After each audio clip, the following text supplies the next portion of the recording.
দুই উপদেষ্টা পদত্যাগ করে ইলেকশন করতেছে। প্রশ্ন হইল যে তারা যে ইলেকশন করতেছে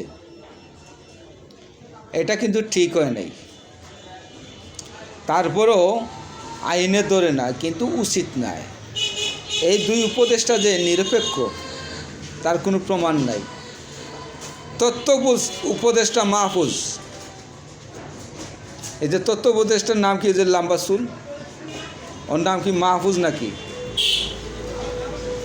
ও জাতীয় পার্টি 14 দল আওয়ামী লীগ, তাদের নিউজ কোনো পত্র পত্রিকা কোনো টিভি চ্যানেলে প্রকাশ করতে দেয় না। আজকে পদত্যাগ, গতকালকে পদত্যাগ পত্র জমা দিচ্ছে, ও নাকি নির্বাচন করব। তারপরে কি যুবকীরা উপদেষ্টা আসিফ মাহমুদ, সজীব ভুইয়া, ও তো নিরপেক্ষ না।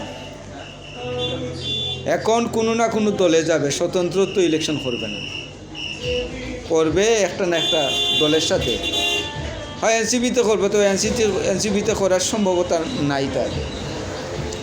প্রশ্ন হইল, এরা ছাত্রতা কি তারা এখন রাজনীতিতে প্রবেশ করতেছে, এই অর্থের এই যে ইলেকশনের খরচের টাকাটা, বেড টাকাটা কই পাইল, কারা দিচ্ছি?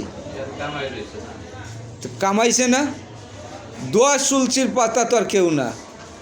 আপনি দেখান, এরশাদ 9টা বছর এদেশ শাসন করছে, তার কোন মন্ত্রীর বিরুদ্ধে দুর্নীতির অভিযোগ আছে? দেখান, তার কোন মন্ত্রী এমপি চুরি করছে?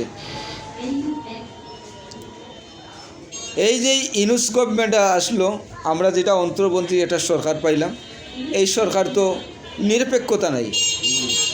তার আছে কোনো নিরপেক্ষতা? কোনো নিরপেক্ষতা নাই, নিরপেক্ষতার কোনো প্রমাণ নাই। তারপরে নির্বাচন কমিশন, এরে দিয়া তো আমি বাথরুম বানতে রাজি না।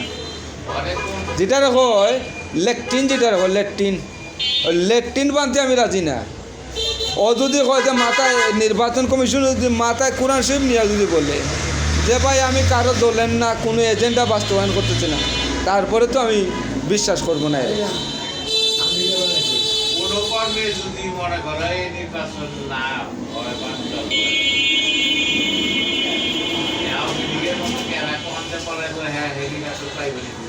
শুনেন, দেখেন না, সামনে নির্বাচনটা না, নির্বাচনে অলরেডি জাতীয় পার্টি তো ঘোষণা দিছে যে আমরা নির্বাচনে যাবই না। যদি সকল দলেরই অংশগ্রহণ হয়, ফেয়ার ফিল্ড হয়, সমান সুযোগ যদি হয়, তাইলে নির্বাচনে যাব জাতীয় পার্টি।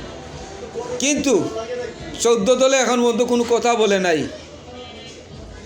বিএনপি নির্বাচন থেকে ফিরে আসতে হবে বাধ্য। যেভাবে নির্বাচন কমিশন একটা বিশেষ রাজনৈতিক সংগঠনের কার্যালয় হয়ে গেছে, তো আর যদি বিএনপি নির্বাচনে থাকে 100% দেখেন লজ্জা পাবে। নির্বাচনের রেজাল্টের দিন মারাত্মক একটা লজ্জা পড়ে যাবে বিএনপি। আর একটা মানুষ, সাধারণ মানুষ, কিছু কিছু বিএনপি বিরোধী মানুষ, এরা কিন্তু আবার ট্রল করবে বিএনপির নিয়ে। দেখেন, এই বিএনপি জিয়াউর রহমানের হাতে গড়া সংগঠন, একটা সেক্টর কমান্ডার। আজকে এই বিএনপি যদি ডাউন হয়ে যায়, তো বাংলাদেশের গণতন্ত্র জাদুঘরে চলে যাবে। খুঁজিয়া পাওয়া যাবে না, শুধুমাত্র একটা ইতিহাস পাওয়া যাবে যে বাংলাদেশে একটা গণতন্ত্র ছিল, আর কিছু পাওয়া যাবে না।